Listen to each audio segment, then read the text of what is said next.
منم آن ساده دل که بدام افتاده دل. گیلا نه دیگه گیلا چک کن که بده چکار کنم؟ همین تصویدی برو پیش مامان نوروز بفهمیدی؟ خب بده گیلا نمیخورم پتیتون بده. شال کسیت کجاه؟ چی؟ شال کسیت کجاه؟ شال کشیمه؟ نه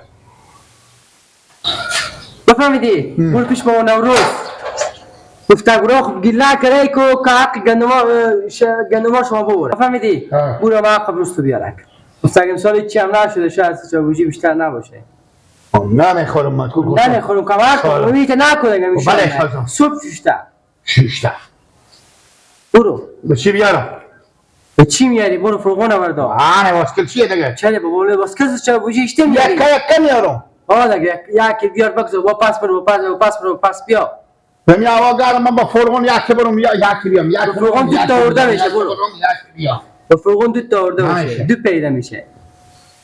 و چی کار دارم دلتون باید برید در تمام نار بس که ودا گیلا بابا گندم ولی توی رازی است چاکوتی گندم نیه هم یکی بگذاری شاید دامنه باشه خراب میشه توی رازی نمیشه سوار نمیشه من دست میگیرم سکو تو انگار که بوجی گندمه بگو خب تو بوجی گندم آنه بده تو پتو خود آنه پتو تو مثلا بوجی گیلا تو بده چی نمیگم برو توی که خودی برو این بوجی گندم نگذارم اینجا شاخو باسکل میگیرم تا آستاسته میام در سرا فرغون باشه دستا فرغون سنگین من بیا برن پنچاش لار کرو باش مگه کسی خودیات کنی خوبه هر کار من باشه تکیسا من بیپیلی میتو جان کنه برو سوال نشی با گندم بگذاری خودتان سوال چی نه سی سالا تو چه نه گیلک نمیشه لده چرا برو درس را برولا خر اینا روسته واسه بخر خر اینا بابا خر مردنیه برو نمار گردن همون گندما میاد تو درس را هر دقیقه بس گندما میاد تو درس را اگه حرکت نکنه شاید تا به ما روزه دیگه سال نیایه گیلک برو بسکر بیتانه برو چه کار چی میشم را بستو بیا نمیشه چپل اگه گیره به بالای افتادم که کلمه گفت با تو گفتم برو دیگه برو در گندم من عقب آمده نمیتونم اونو بیاره مگر یک خودی ازی برو یک باسکر دست زی بدی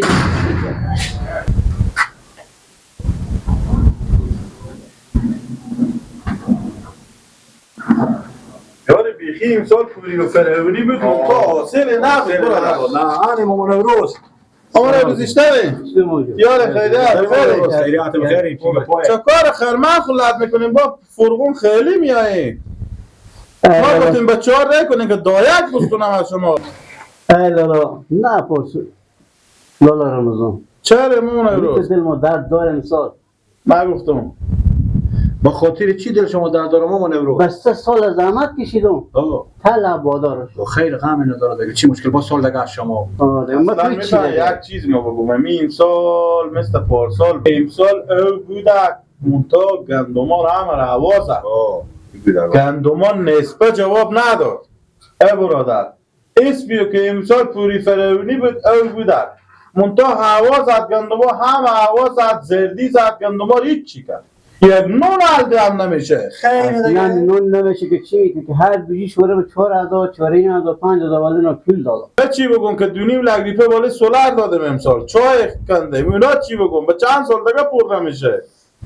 اصلا دل آدم کشتم نمیگیره داستان شما ماما نوروز داستان همی صدالله بزگر شد میتونه واقعا بس که سال صدالله بزگری که واخیر همان پول بزگری هم بیرون نشد راست واقعا میتونه اصلا لالا رمضان امسال در سال آینده اصلا دل من نمیکنم یک دونه گندم میکنم تا این پاش حال امسال هیچ حق شما نشد اصلا طلب وادار شد من کدل ممی اصلا یک حرفا رو بخونه خونه نبودم، یک دونه گندم نبود. یا بینه تا فرمان شما می‌بینی سه کنه. من کمی دل ما شکست که بگم همین زمینا نه بودم به اجاره یا به گیره بودم یا برم به ایران برم فامیلی یا برم به شهر به خود یک سچرخی بگیرم قدمی صبر تحمل خیلی داشته باشین خیلی خدا آره بابا نوروز سکو دو بازگار شده بودی بیچاره بابا نوروز من شما نمیشه صدالله شده میگار کنی بزگری کنی موف همیتونه واقعا. شرایط میتونه دیگه گلی از دست من بستان و بوی کو آی جان محبوب میان کاکلا یه خود پنو کو آی به هر جا که رفتی مرم ندیدی آی جان محبوب بله با شادی میخونی با خوده گل گفتگوی کو امرو خرمن کشیدی چی حال داری چی احوال داری ما خوبی خیریته امرو خرمن کشیدی خوب شادی ای مامان شاگرد شادی چیم اپریشونی از دست تنگ خوشیشتیم همین دیگه 4 کلمه خوندن میکنم 4 کلمه 4 بیتی میخونم که ساعت نتیر شه رنجم گل کنار همین جوه البته یک سچار خروار گندم این سال به دست شما بیامده که ساعت رو تیر شه ای مامان شاگرد برعد گپ نگردیم گردن رو مبند باشه نیه اگه یک مشک پاک شده باشه خریده امسال هم هر چی شد پول بادار ما بیشتر نشد اجاره بادار بیشتر نشد پیا بیچاره مثال با 12 ماه زحمت کشی دری که دوش گوش که کد داد شوره داد این آخر سال که خرمنا جمع شد ایچی به ایچی اما مطال میگم کجا بیدی جا چه بیدی ایچی عکتی مانه خیر بینی حالا که عکتی ما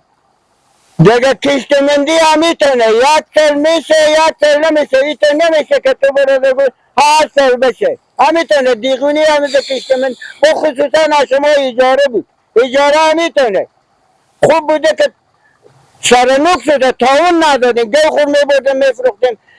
تمام مال خور میبردیم امسال میفروختیم خود ما چی بخوریم خدا میروانه خدا میروانه بی شک خدا مهربانه خدا یک جامعه یک چوکی زمینی میدش که حداقل رو همون گندم جوی جوری شلی برنج چیز میگی میامد به خاک همون غنیمت بود خدا میروانه چوت نزن خدا نمیفهم میروانه ماما شاگل شما چه کار کردین؟ به خدا مان کده که زمین خود ما بود از ما خوبه امسال بود شد چند خلوار گندم داره؟ 5 خروار گندم آوردن شلی هم که هنو به سرای درو نشده خیال کشتیم 10,000 روپیه بفروختیم با خدا سلالا ماما شاگل کشتکار شما الحمدلله خوبه دست شما امسال واتره بله خوب از ما ملک خود آدم خوبه اجاره گنده خدا به شما عبوق در بده که جمع کردن نتونی ماما شاگل خدا به شما هم بده الهی آمین خودسانه خود میشه دیگه ای بابا اگه ما و پیار بیچاره مشان سوتاله میدشتی بر ملک افغانستان بر سرزمین نمی کره یعنی زمین مگر 19 تا خاله میدشتی کو بابا امسال هر چی شد سال با 12 مون پیار مزامت کشید آن آخر هم اجاره بادار ما بیشتر نشد گردن من هنوزم بادار ما به سر ما من ندید ای برادر چرا اخزر شد چرا گندمایی شد چرا حاصل کم شد چرا احمد شد چرا محمود شد همین نمیگه بابا اموق درمی مسلمان زحمت کشید خری کشید یک کپه گندم برای هزینه مونده آفرین که همه کمر پره بیاورده بداده به این زمانی حالا خیرم نمونده